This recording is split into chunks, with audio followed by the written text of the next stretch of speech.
thrusting out into Falmouth Bay on a Cornish Crabber 26. Cornish Crabber, well, did Cornwall ever have crabbers like this? I doubt it. They're probably lug rigged for a start. But anyway, these boats are very popular. They've got franchises in the States, Japan, Turkey, you name it. Richard Picking of Cornish Blue Sailing has kindly taken us out on his, and we're going to discover the charms of these boats for ourselves.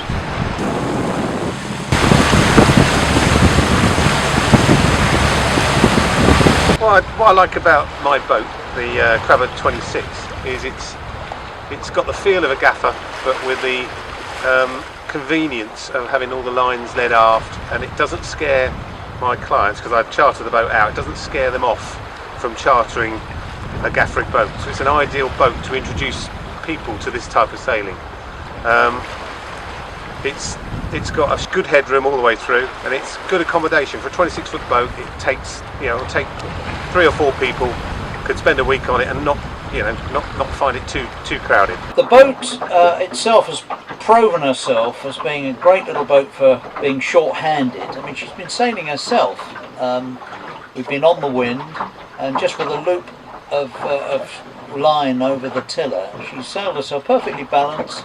She might just luff up a little bit and then fall away again. For the good hour or two we sailed across towards the Helfer Passage, just helming on her own. I mean, I think the long keel helps with that, and the chines help her track very easily, and so she's a joy. She really is short-handed. And as you can see, plenty of room here. I've got the old lee cloth up because we've been tacking earlier on into the Helfer. Now we're running back up towards Falmouth again, and the weather's closing in, but yeah, all in all, a good boat.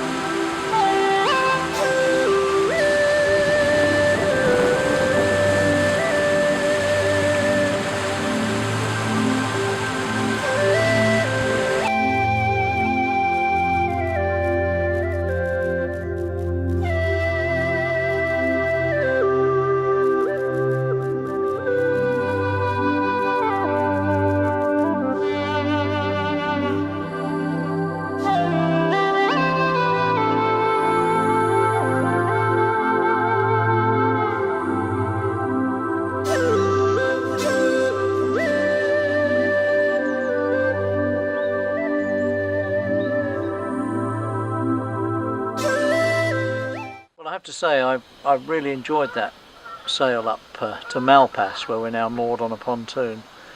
We came up the River Fowl, and then we're now in the Truro River, and the wind did everything around these trees. It headed us, we had a beam reached, then we were close hauled, then we were in irons, then we were on a dead run. We were jibing and tacking and jibing and tacking. The wind was all over the place, sometimes none at all, and we just kept her jockeying in the stream, waiting for the flood to start. And of course, once the flood started, we had the tide instead of against us, with us. And this boat was beautifully handled all the way up the river, all around the bends. Which was absolute joy for this upriver stuff. We had the plate right up, so you only draw us 0.8 of a metre with the plate right up. And yet out in Falmouth Bay, which was quite breezy, we had it down, and a full sail breeze, everything pulling in a sort of 3 to 4. So she's been a real pleasure, and a boat that you can do anything with, really, apart from cross an ocean, but then she's not designed for that.